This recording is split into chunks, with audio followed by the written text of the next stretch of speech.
High up in the Pyrenees Mountains, there's a country that, on paper, just shouldn't work. It's a nation born from a medieval compromise that's somehow thriving in the 21st century. This is the story of Andorra, and its strange, fascinating paradox of power. So take a look at this. On one side, you've got the democratically elected president of France, and on the other, a Spanish bishop appointed by the Pope. You couldn't find two more different leaders. But in the tiny nation of Andorra, they share an incredible title, co-prince. Together, they are the joint heads of state. Which, of course, leads to the big question. How is that even possible? How can a modern, sovereign country in the heart of Europe be ruled by two foreigners, one a secular politician, the other a religious figure? Well, the answer is not straightforward at all, and to find it, we have to travel back nearly 1,000 years. You see, to really get a handle on Andorra's politics, you have to understand its geography first. Because the very reason for its unique existence, its greatest defense, has always been the incredible, rugged terrain it calls home. Andorra is what you'd call a microstate, completely wedged between its two massive neighbors, France to the north and Spain to the south. For centuries, these mountains acted like a natural fortress, effectively sealing its valleys and its people off from the wars and chaos that swept across the rest of Europe. And it's hard to overstate just how high up we're talking. The capital, Andorra la Vella, sits at more than 1,000 meters above sea level. That makes it the highest capital city in all of Europe. This isn't just a country in the mountains, it is a country of the mountains. The country's history is just as dramatic as its landscape. Legend says it all started way back in 805 with Emperor Charlemagne himself.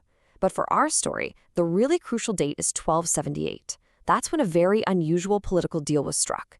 And believe it or not, it would take another 700 years for the Constitution of 1993 to finally drag that medieval arrangement into the modern age. Okay, so here's the key, a document called the Pariage. Back then, both the French Count of Foix and the Spanish Bishop of Urgell wanted control of these strategic valleys. Instead of fighting it out, they came up with a stroke of medieval genius. They agreed to share power. Neither side would own Andorra, but both would be its protectors. And just like that, this dual rule, this co-principality was born. So, as you can imagine, this completely unique historical setup created a society unlike any other. For hundreds of years, Andorra basically existed in this quiet bubble of protected neutrality, which led to some really surprising results once the modern world came knocking. All that long-term stability allowed Andorra's economy to blossom in a pretty specific way. Today, the country is a massive commercial hub. Tourism, especially from skiing and duty-free shopping, makes up a staggering 80% of its entire GDP. Millions and millions of people visit every single year. But all that success led to a very strange demographic situation. The economic boom drew in so many immigrants that today, native Andorrans are actually a minority in their own country. They make up just under half of the population. And here's another direct result of its history. Since it was always protected by its mountains and its two powerful neighbors, Andorra just never saw the need for its own military. And to this day, it has no standing army. None.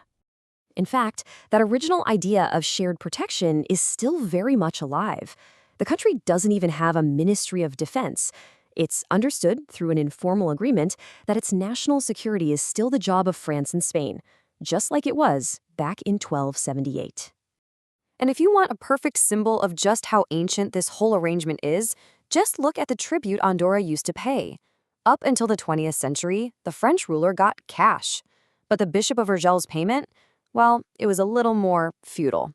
We're talking cheeses, chickens, partridges, and hams. It's a delicious and very real link to the past.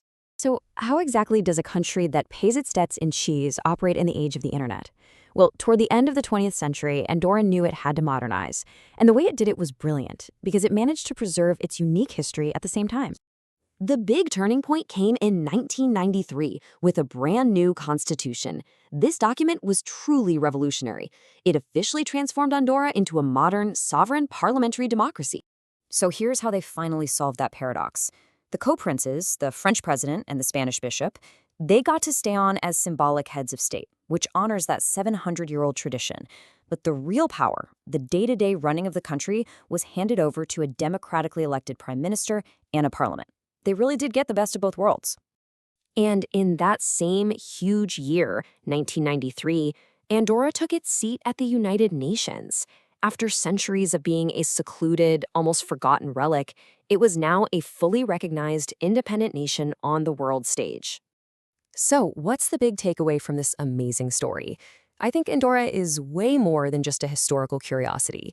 It's a fascinating case study in stability, compromise, and maybe most surprisingly, prosperity.